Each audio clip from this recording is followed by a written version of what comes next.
پیر کامل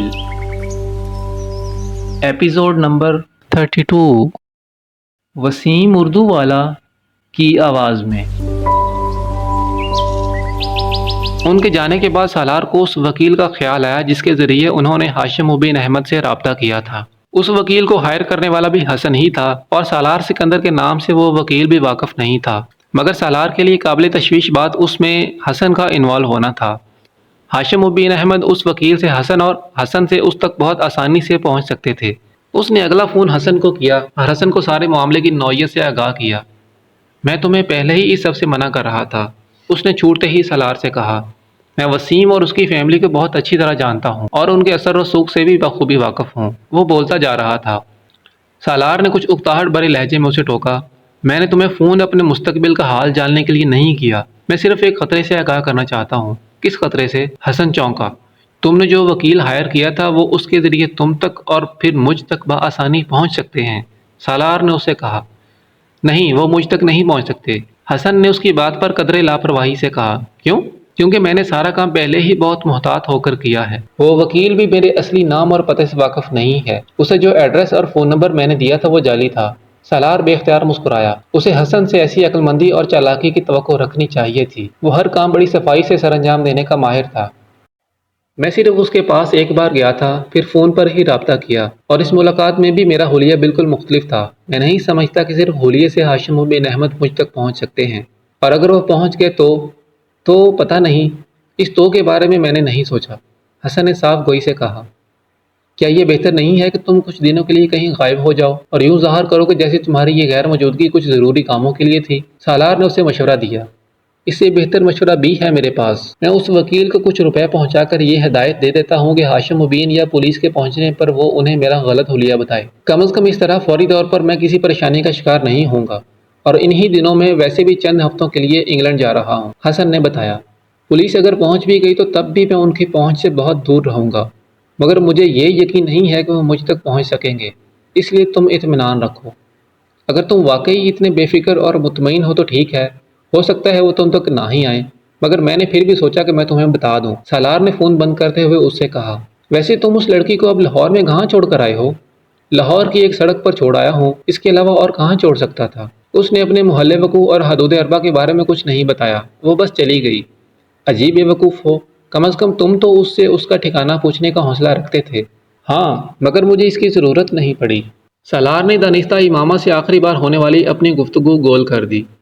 میں حیران ہوں کہ اب تم کس طرح کے معاملات میں انوالو ہونے لگے ہو۔ اپنی ٹائپ کی لڑکیوں کے ساتھ انوالو ہونا دوسری بات ہے، مگر وسیم کی بہن جیسی لڑکیوں کے ساتھ انوالو ہو جانا، تمہارا ٹیسٹ بھی دن بدن گرتا جا رہا ہے۔ میں انوالو ہوا ہوں؟ تم واقعی عقل سے پیدل ہو، ورنہ کم از کم اس طرح کی بات مجھ سے نہ کرتے۔ ایڈونچر اور انوالومنٹ میں زمین آسمان کا فرق ہوتا ہے حسن صاحب، سالار نے طنزیہ لہجے میں کہا۔ اور آپ نے یہ فاصلہ ایک ہی چھلانگ میں طے کر لیا ہے سالار صاحب، حسن نے بھی اسی کے انداز میں جواب دیا۔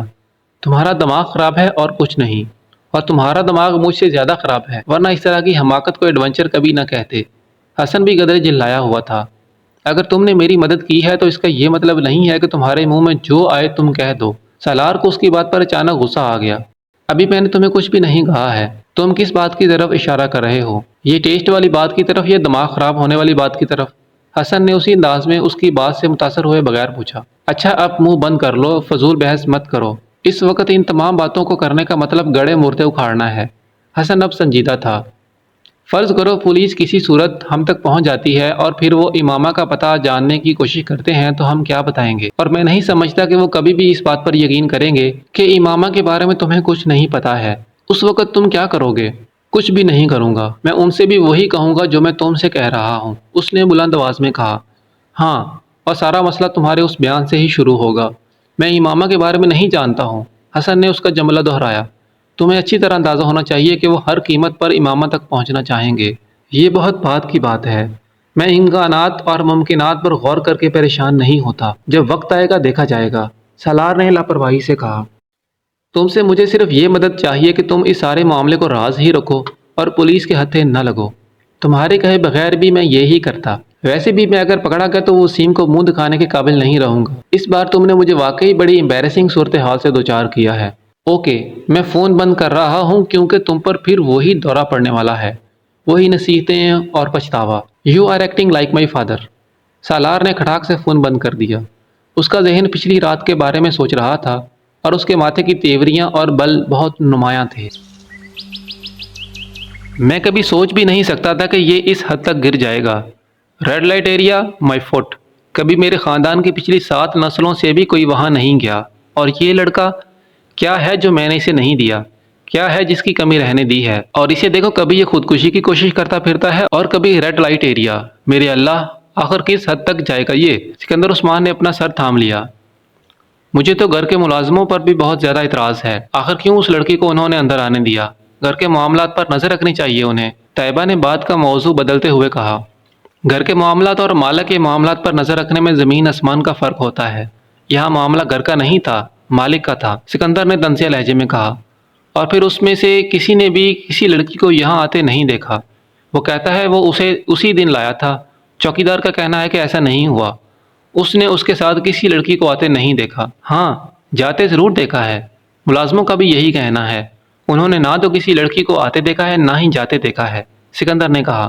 اس کا مطلب ہے وہ یقیناً اس لڑکی کو اچھی طرح چھپا کر لایا ہوگا۔ شیطانی دماغ ہے اس کا، یہ تم جانتی ہو۔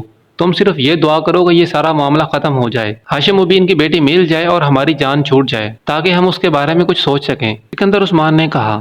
میری تو سمجھ میں نہیں آتا کہ آخر مجھ سے ایسی کون سی غلطی ہو گئی ہے جس کی مجھے یہ سزا مل رہی ہے۔